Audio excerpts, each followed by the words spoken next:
To implant or not to implant, that is the question. Plus, updates on the U.S. and China trade deals, border closures to the south, and lots more. Crew, let's ranch it up.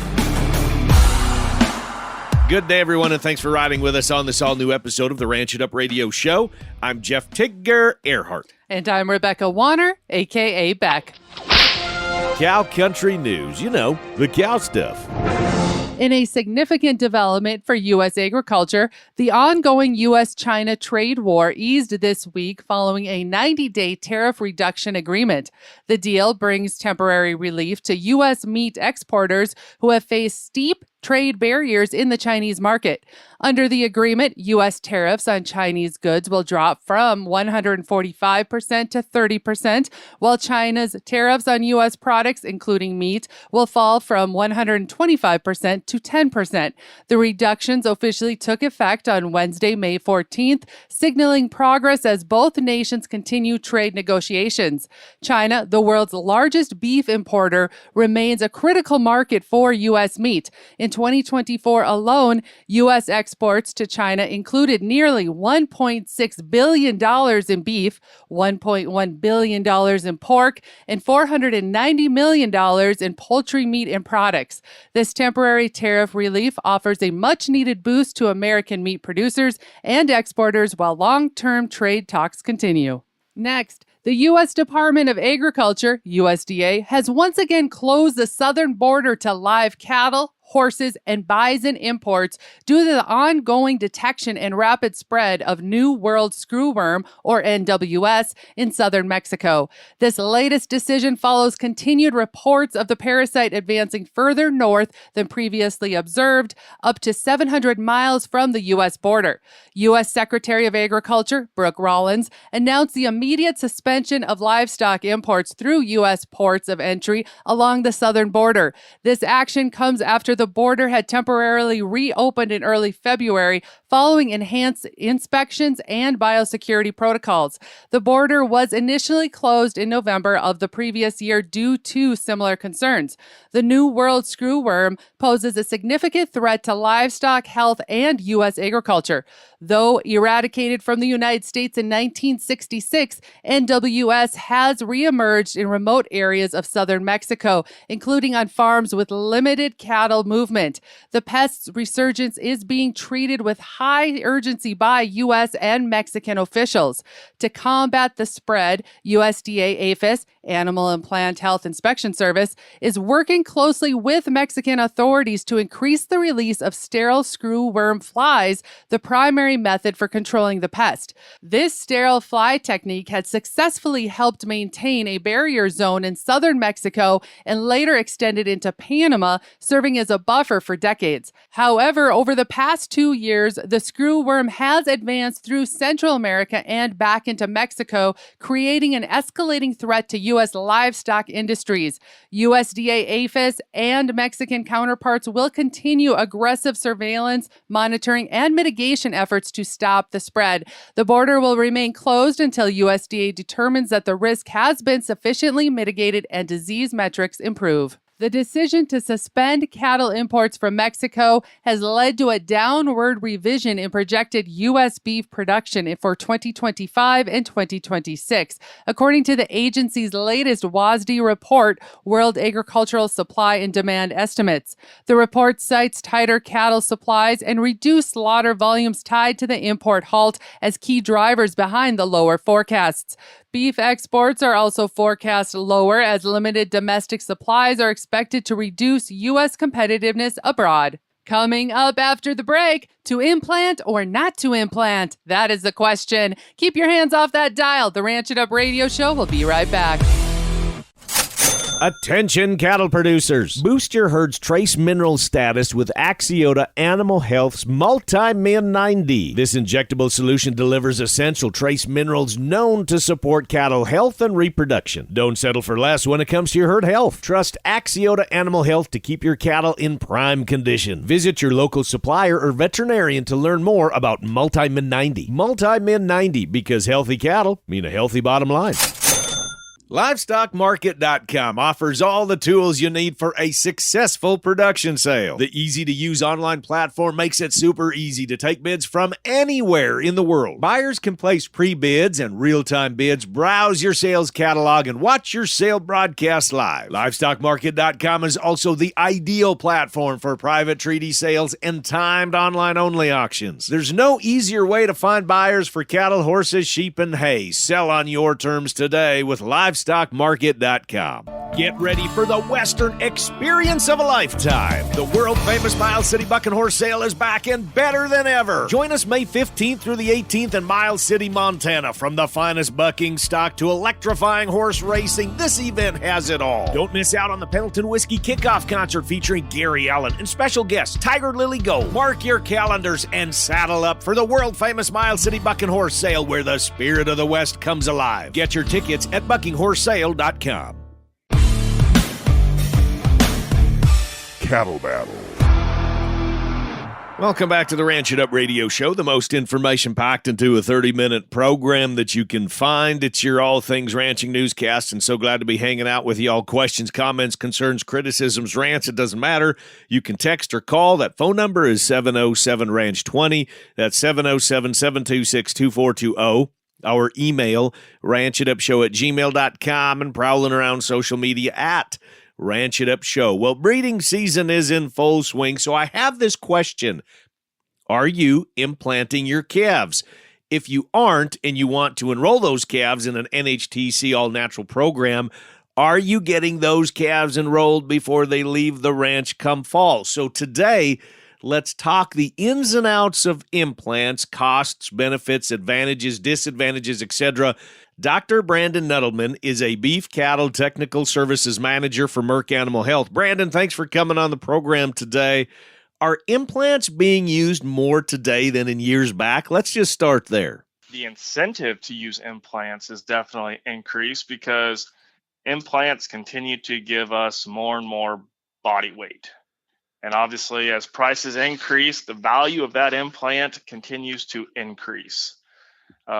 But we don't charge more for the implant. So, I mean, like today, we're looking at like a calf foot implant costs you, I don't know, $2, $2.50 to give it.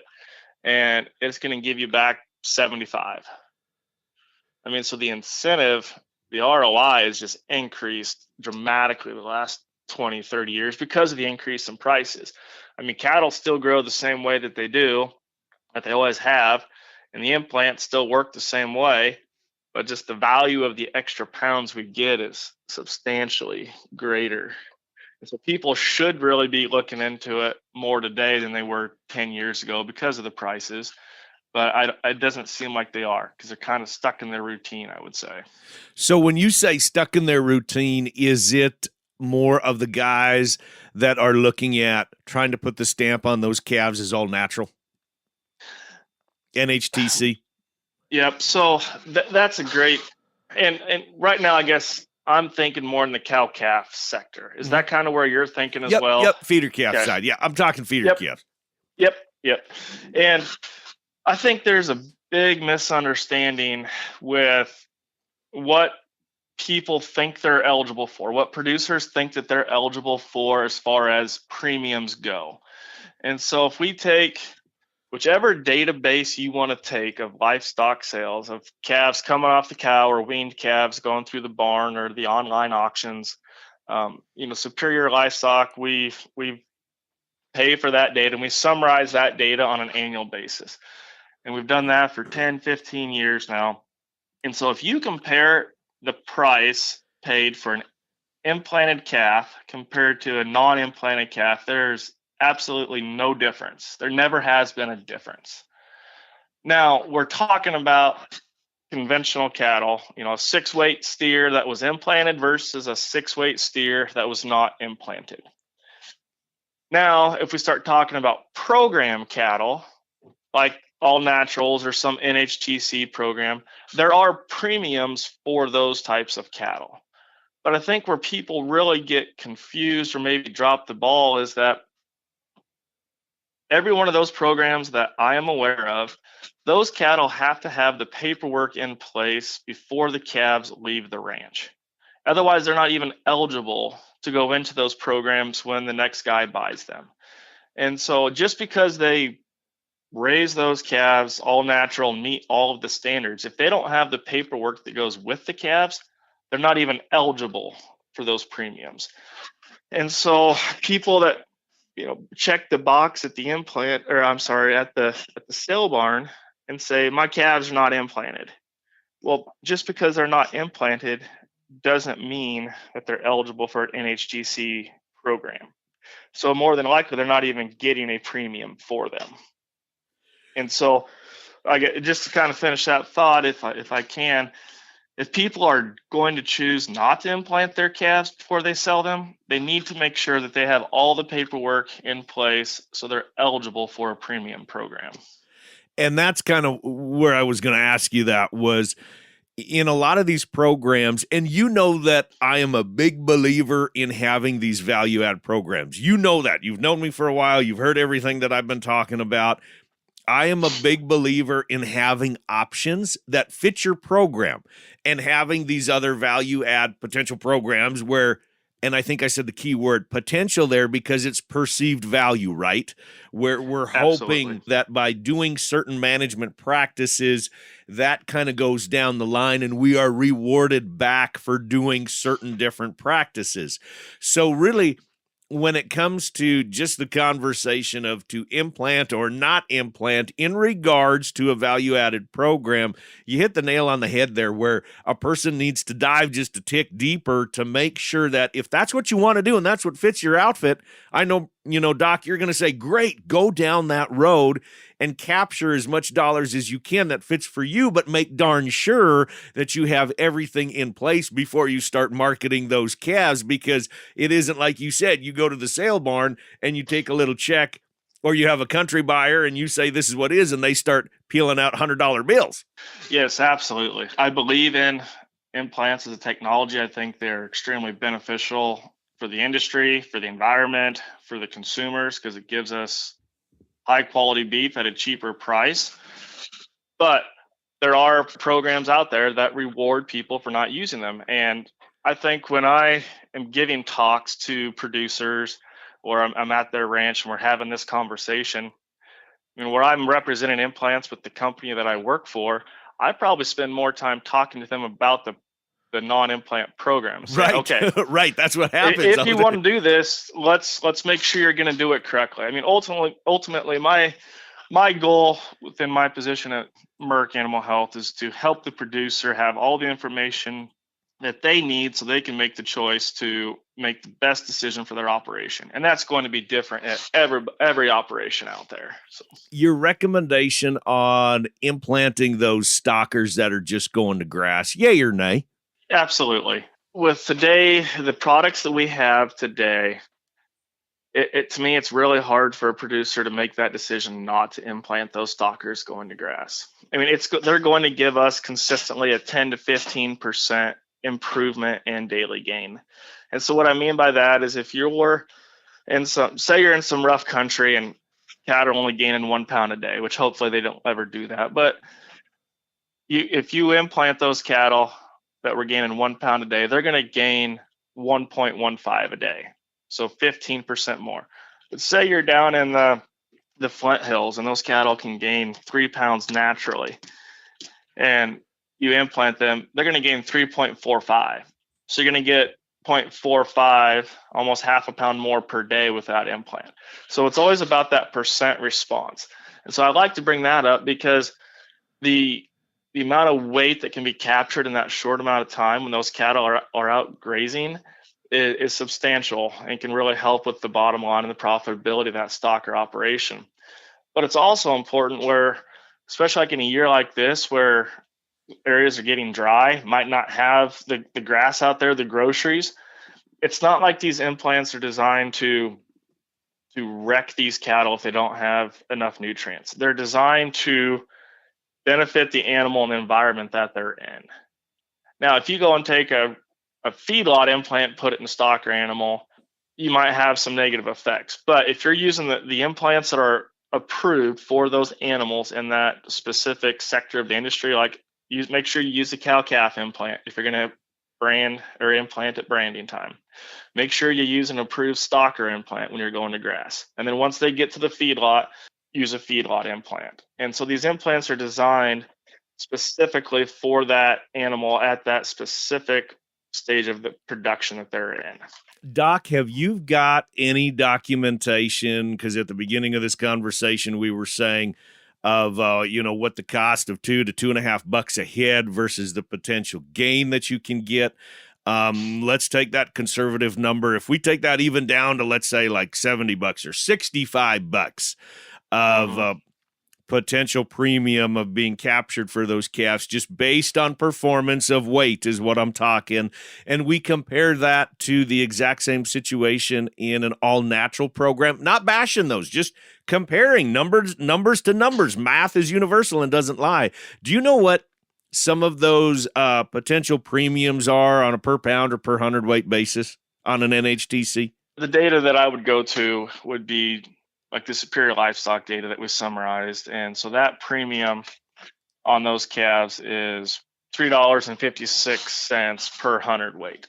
And so if it's a 6-weight steer and you're getting $3.50 per hundredweight premium, you're looking at $21, $22 a head return.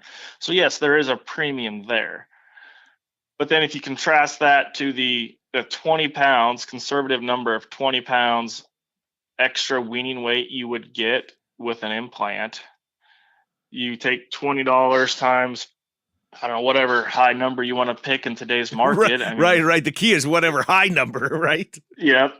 I mean, so, right now, if it's a 380, I don't know where, again, you can pick whatever number you want, but 380 at 20 pounds of increased weaning weight, you're looking at 76. So even if you knock that back, like you said, to 60, you're still $60 more just because you sold more weight and versus the premium. Now, one thing that I think people look at, like on these program cattle, is a lot of times when these cattle come through, they're big, fancy type cattle. A lot of genetics in there. There's 2 or 3 loads of them. All black-hided steers or very uniform set of cattle. Well, we also know that load lots sell for more, uniform cattle sell for more, progressive genetics sells for more. And so when they look at the price that those calves bring that were also NHTC, they think, man, that set of cattle that were NHTC sold extremely high. They sold $10 over the market. But in reality, when we have we send these superior data to Kansas State University to break it down. And so that's where they're able to break down the fact that those cattle brought $10 more than the market, but $3.50 of that is from the NHTC. $3 is from the progressive genetics, $2 or whatever that number is from the load lot size. And so that's why we come up with this $3.56 per hundredweight on these NHTC cattle. And so now sometimes these premiums will be or can be more than what the added weight is.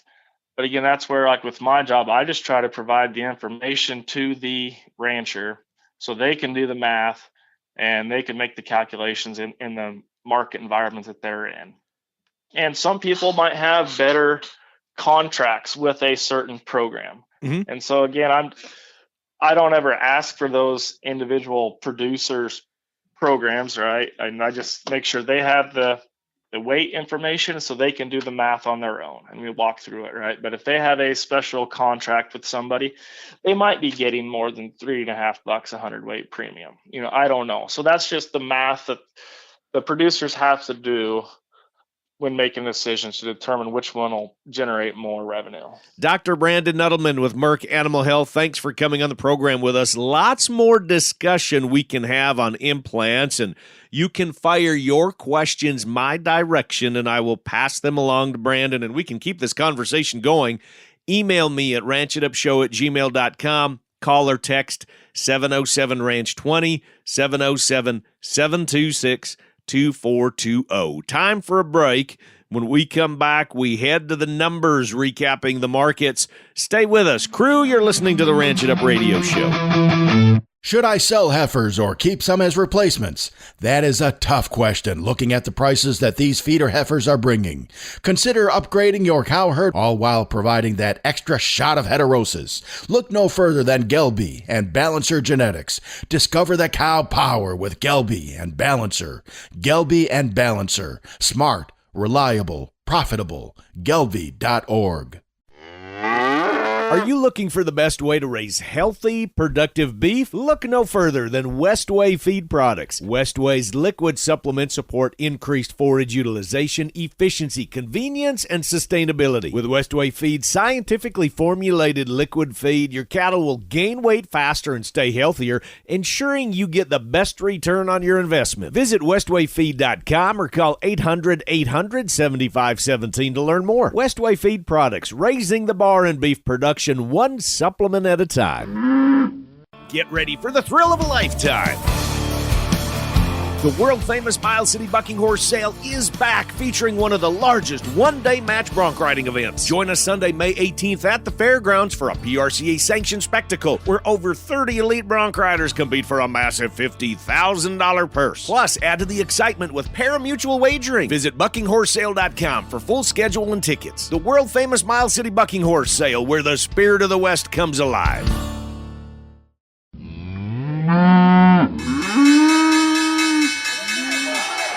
Welcome back, everyone, to the Ranch It Up Radio Show. That time in the program, we bring in old Kirk Donsbach, StoneX Financial Incorporated, recapping the markets from last week. So, Kirk, what do you got for numbers for us today, buddy?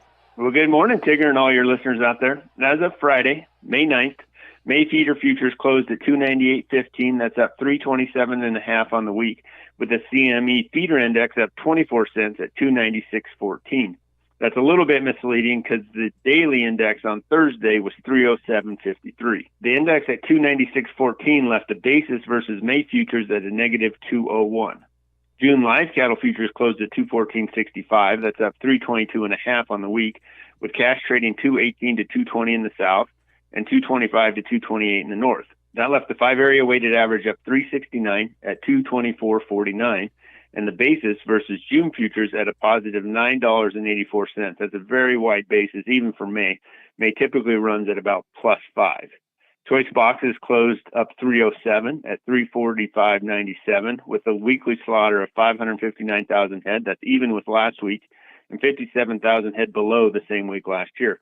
Dress weights were steady at 877 pounds, which is 23 pounds over the same week last year. The combination of higher dress weights and lower slaughters left production down 0.2% at 2.6% less than the same week last year. In other news, Secretary of Ag Brooke Rollins closed our southern border with Mexico to importation of live animals due to a lack of cooperation from the Mexican government regarding the New World screwworm. That is definitely at least mildly bullish feeder prices for sure, and thus live cattle prices. And probably bigger news relative to our demand side, the Trump administration is touting a trade deal between China and the U.S. This is a 90-day deal where the U.S. has slashed its tariffs down to 30%, and China has slashed their tariffs down to 10%. This gives the administration's 90 days to try to come up with a long-term deal. To wrap this up, May corn closed the week at 429. That's down 10 1/4 on the week. There are several USDA reports coming out Monday, including the WASDE and the crop production reports. There's significant technical damage in the charts, but major support at life of contracts lows has held so far. Hey all, Mark Van Zee with LivestockMarket.com. Coming up this Wednesday, May 21st, we have an all-class cattle and hay online auction. Bidding opens at just $100 a head, no reserves, all lots will sell. Featured lots include 100 Angus, Red Angus, and Charolais steers, selling on 2 separate 50-head lots. They're 1,000 pounds, 60-plus days weaned, bought as 5 weights. They've had 2 rounds of vaccination. They're 75% black calves from Barbie Cattle in Canida, Oklahoma. 50 Angus, Charolais, Hereford feeder calves, steers and heifers mixed. These are flyweights, 280 pounds. Vaccinated, these ones are selling by the head from This Guy Cattle in Russell Springs, Kentucky. We got a variety of hay lots, all from Cobza Auctions in David City, Nebraska. 21 large round prairie bales, 5x6, net wrap 1,600 pounds. 16 large round brome bales, 5x6, net wrap. 10 large round alfalfa bales 5x6 net wrapped, 6 large round brome bales 5x6 twine, and 5 large round brome bales 5x6 twine. There's 3 full size and 2 partial bales. For the small squares, we got 80 small square prairie bales. They're selling on 4 separate 20 bale lots. It's wire tie hay, all from Cobb's Auctions in David City. Bidding is currently live, but all lots will sell the morning of Wednesday, May 21st at 10 a.m. Central Time. Got cattle to sell? Regular online cattle auctions, first and third Wednesday of every month, with hay sales every Wednesday on livestockmarket.com and auctiontime.com. And now that's going to wrap it up for today. A big thanks goes out to our crew, Dr. Brandon Nuttleman with Merck Animal Health, Kirk Donsbach, StoneX Financial Incorporated, Mark Van Zee, livestockmarket.com, Shay Warner with Casual Cattle Conversations, and the boss lady, Rebecca Warner, a.k.a. Beck. A big thank you to our partners, ranchchannel.com, Wolf Cattle, Jorgensen Land and Cattle, Transova Genetics, Axiota Animal Health bringing us Multimin and Lactopro, the American Galvy Association, Imogene Ingredients, Pharmatan, Westway Feed Products, Medora Boot and Western Wear, the world-famous Miles City Buck and Horse Sale, Allied Genetic Resources, Allied Feeding Partners, LivestockMarket.com, EquineMarket.com, AuctionTime.com, the Tri-State Livestock News, RFD TV, Wrangler, and this fine radio station. And crew, so glad y'all came with us one more time as we ranch it up. Be sure to follow and like us on Facebook at Ranch It Up Show. Our email is ranchitupshow@gmail.com. You can call and you can text 24/7. That phone number is 707-RANCH-20.